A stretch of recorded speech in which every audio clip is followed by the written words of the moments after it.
Hi, welcome to the show. I'm your host, Mr. B. Today we have the latest development in the news. Obviously, we're going to update you with what's been going on in Iran, behind closed doors meetings taking place with mediators, but we are also talking other events taking place that contributes to the news cycle. So, without any further ado, let's get right into it.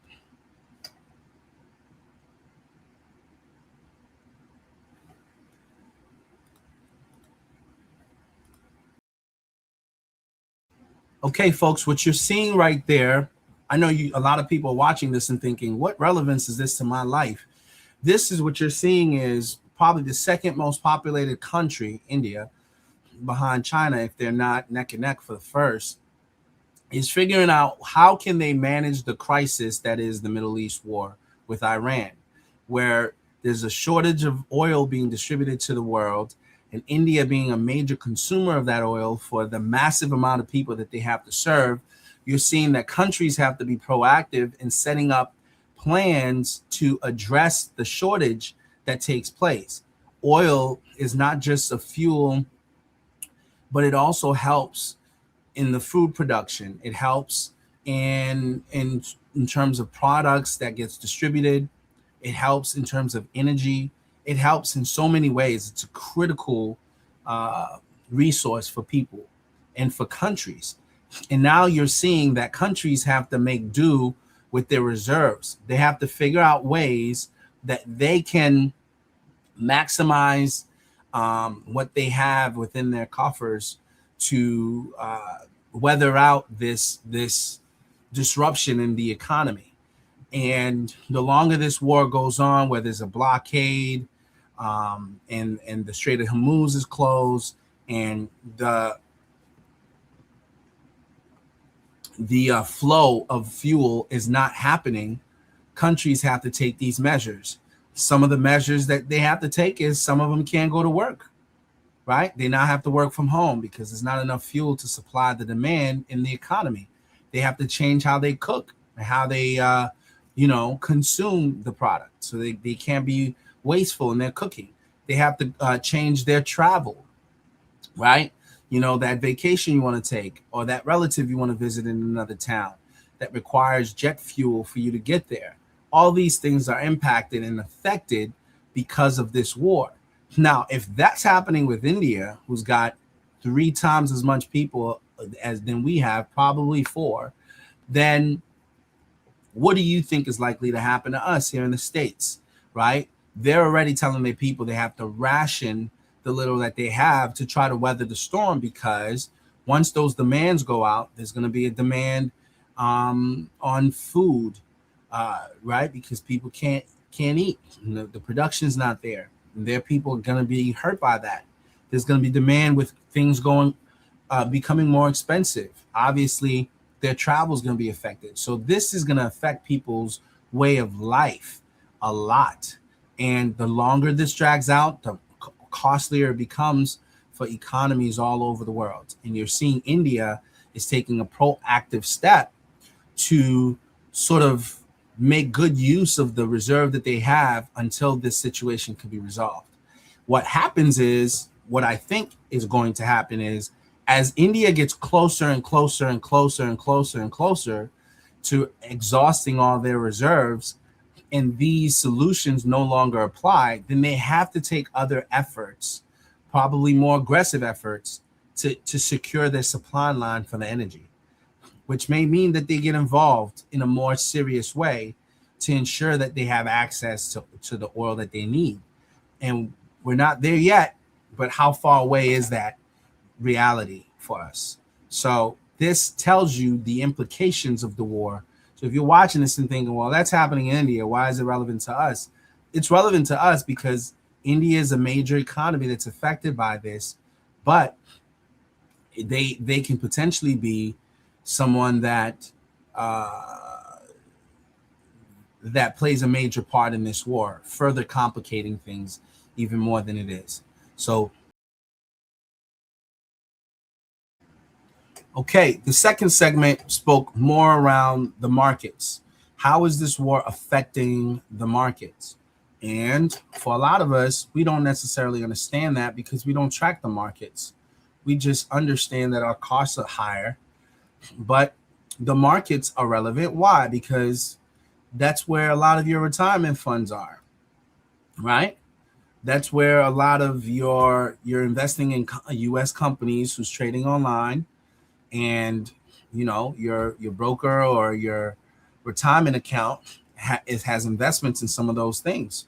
So if you woke up one day and you had $1 million reserved for your retirement based on smart investments you've made over the course of a 20-30 year career, and then you wake up and you check your portfolio, and now that portfolio reflects that maybe you've lost $250,000, and you're wondering, man, how the heck did that happen? Well, that has something to do with what you're invested in and whether or not those retirement accounts are taking losses, depending on what products are being affected. Now, this is why you see Trump has to be very selective with his words when he speaks about what's actually happening in the war.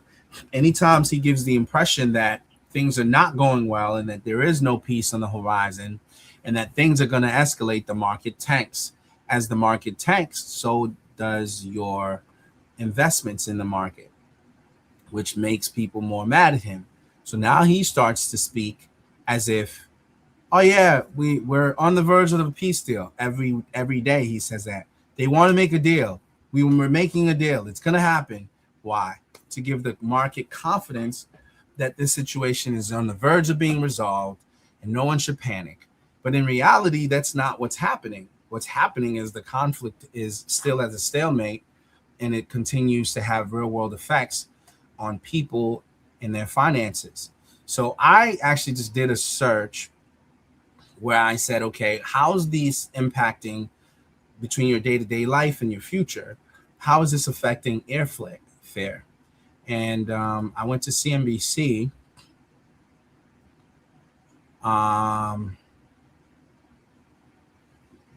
And I'm just going to show you what CNBC, which is a pretty reputable company, and this is what they had to say. Airfare amid Iran war. Buy now or wait out the conflict. Experts weigh the risk. Key points. The Iran war and resulting oil supply shock have led airfares to increase for domestic and international flights. So I don't know if any of us have been affected by this, but if you travel for work or if you're expected to travel about the country, whether domestically or abroad, this is going to have a real world effect on you. As the price of oil goes up, so does the price of jet fuel. And so it makes it really kind of impossible for you to travel at a high frequency because the cost is higher. So as the cost is higher for the airline providers, they have to pass that cost on to the consumer, at which point it becomes not worth it if you're already struggling to earn a living because the value of the dollar is going down, and now you're having to pay more just to do basic travel. Airlines have raised fares and taking other measures like raising baggage fees, adding fuel surcharges, and cutting flight schedules to manage higher jet fuel costs. So that means less and less flights are going to be are going to leave out, which means that people have to now figure out other modes of transportation. This could be potentially an investment opportunity for some. Hint, hint. If people can't fly, they're going to find other ways to get to where they need to be, i.e. train or other places. Travelers are best served by booking sooner rather than later, experts said. It would be risky to delay given the uncertainty around the war's trajectory, they said. So what the market is telling you is it's probably best you lock in your prices now while it's lower, so that once you're locked into a price, you get to travel at the lowest possible price, right? So going back to what we were talking about is that this war is having real world effects on everyone, on the markets, on your stocks, and on your day-to-day lives and activities. And I don't know that this bodes well for President Trump going into an election year. I don't know that this makes sense for him to be in this position going into an election year. But Trump felt the need to take this thing on, And I think it's going to have a real world effect, even though he has been getting some wins locally, with, you know, I guess picking up seats to just ensure that he secures his power in Congress, or his party secures power in Congress. I don't know. There's still, people still have to vote. So we're going to see what happens on that front. That being said, let's jump to the next story.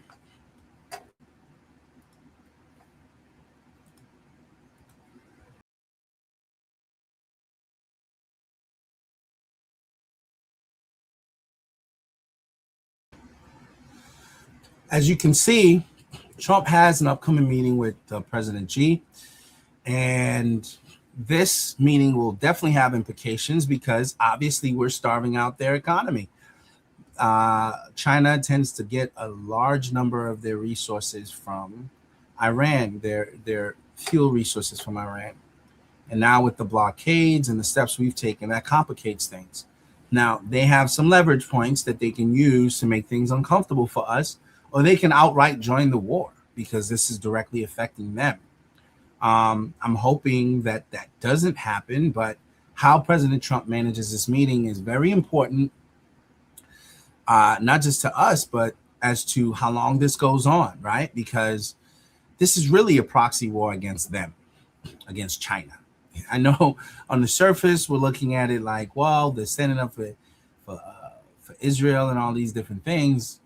Yes, and there's some blame that can be assigned there, but really and truly, the two targets we've had that we targeted, that we've directly gone after, we've gone after them because they were working with China to circumvent the US system, which is the dominant system. Now, China has ambition as the second largest economy and as a rising power to be the number one power that the world looks to. And so when they're working side deals around our petrodollar system, because they fear that the moment that the U.S. wants to, you know, assign sanctions or things of that nature, or stop somebody or cut someone off, they can really without any recourse. Countries have a motivation to find a solution around being dependent on whether or not the U.S. is seeing you favorably, because that can change from day to day. So China tried to work a deal with Venezuela, to sort of work through, because it's a resource rich place that has something they need. And Trump took over that Venezuelan leader, Maduro, and now he's on trial, fighting for his freedom. Then you have, and there's new leadership and things are different. Now you have Iran, who is also working with China to supply fuel and other resources and doing deals around the sanctions. And now all of a sudden, we're in a conflict with Iran. So there's so many different things that if you're really, pulling up the hood and peeling back the layers, you can see that there's so many different optics, and there's so many different interests that the U.S. is trying to protect, that we have to be mindful about how we manage it.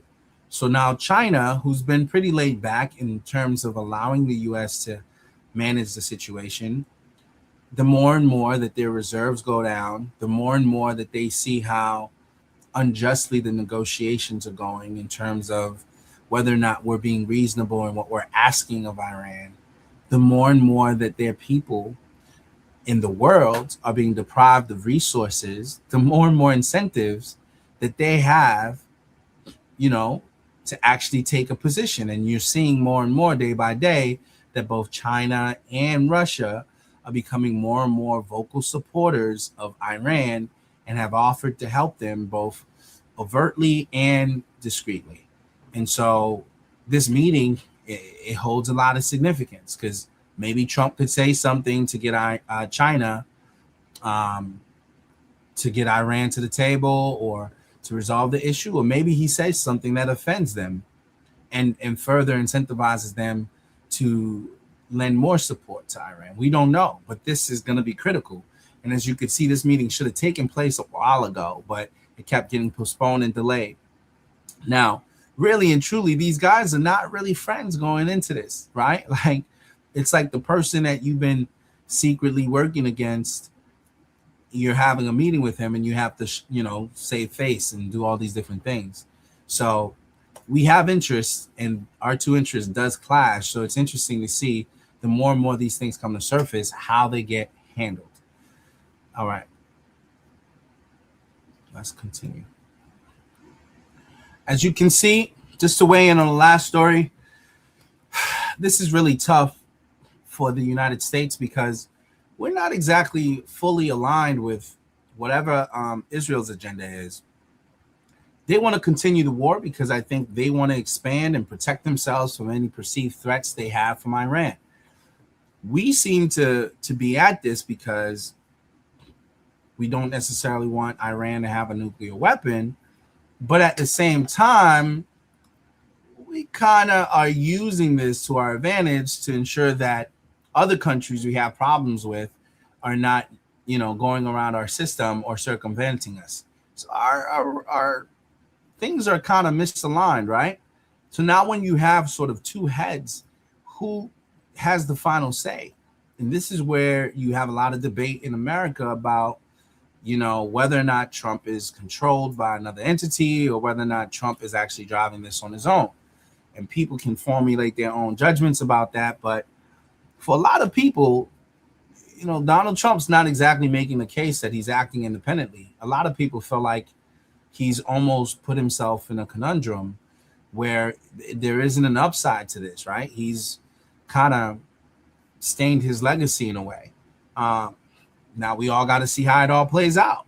But, this is an unnecessary step that he didn't necessarily have to take, but he's taken it. Now the question is, how do you pump the brakes? How do you stop the bleeding and the negative effect that it's having on the world? And when it's all said and done and the smoke clears, will the world be left with a positive impression of us for having engaged in it in the first place? That's sort of the gamble, right? That we have to wrestle with. But we'll see how. Okay, that was another critical piece to what's been going on. As you see, there's a lot of stuff we in the U.S. don't really get reported. Like some of our planes are getting shot down. You don't really hear much about that, I think, because I think a lot of news is being suppressed. This is one of the reasons why I use a third-party source like First Post to get information, because certain things that they'll say, because they don't have a dog in the fight and they're just reporting it as is, as fairly as they think is fit, they'll tell you about. But none of our news channels will actually reveal that. CNN's not going to tell you that. Fox News is not going to tell you that. CBS and a lot of these other places are not going to tell you that. Not that they're big fans of Trump, but there's enough power there where there's certain news that we don't really get told. So learning that whatever it is going on in Iran, they somehow now have the capabilities of shooting our planes down or causing some sort of malfunction to take place whenever they fly overboard. Now, that's probably not happening the majority of the time because there are significant damage being done, but they have to definitely have some sort of technology now that's causing them to, either shoot down, locate, or disrupt the planes that are flying over, which changes things. And that's not being discussed. There's certain information being left out. That being said, there's other conflicts that we're kind of tied to, where Ukraine and Russia is still an open conflict that we don't have yet another solution for. And I know there's been some efforts made by President Trump in the past to create some sort of peace resolution, and it hasn't always played out. But that conflict's still going on. And I think there's probably some motivation for both Russia and Ukraine to kind of come to the table and get things done, because maybe Russia's got other priorities that it wants to focus its resources on. That is got more benefits to it than whatever's happening in Ukraine. So if there's going to be a bigger conflict and they can assert themselves somewhere else, they probably need to stop one war in order to get involved in another. So, clearly they want to stop fighting on that front. But we'll see how it plays out.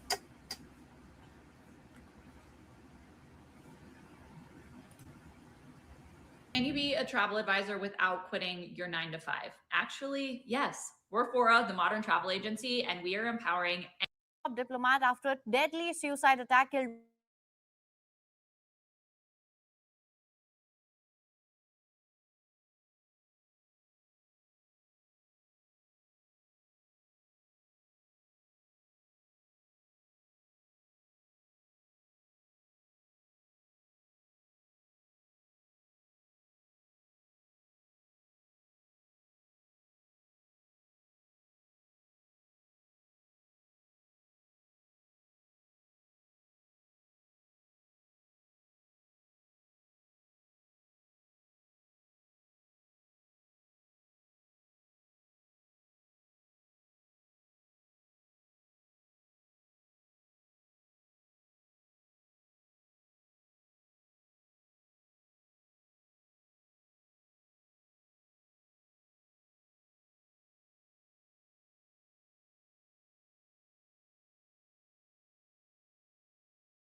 So there you have it.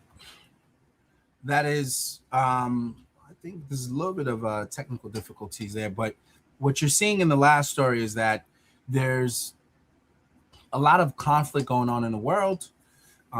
It's a very sensitive place because India and Pakistan are two nuclear possessing countries who were just in a conflict earlier last year, over the summer, I believe. And no, it might have been a year or so since they've been in conflict. And there's a high probability that that conflict could reemerge. So we already have two active wars, one concerning Ukraine, NATO, and Russia, another one concerning Iran and Israel, and now potentially if India and The UAE has now expelled Pakistan decide thousands to of get into Pakistani it, workers. if India decides to get into it, then that's yet another conflict for us to address. So, I mean, it's just to say that we have to remain prayerful about the events of the world because there's a lot of conflict taking place. And if things are mismanaged, then it just means a lot of innocent lives will be lost. So that's pretty much the extent of where we're going to go. There's a few other stories, but we'll probably cap it here. I thank you guys for joining me on the show. And I ask, if you're not already a subscribed member of the show, please like and subscribe and stay connected. Also weigh in, comment, let me know what you think about the events that we've discussed, the latest developments that we mentioned in these news stories, and also about the overall events themselves as to what you think is likely to happen, what will the outcome be. We welcome your voice, we welcome your input. So definitely share and let us know how you think about the situation. All right, guys, thank you very much for your time. And until we speak again, God bless.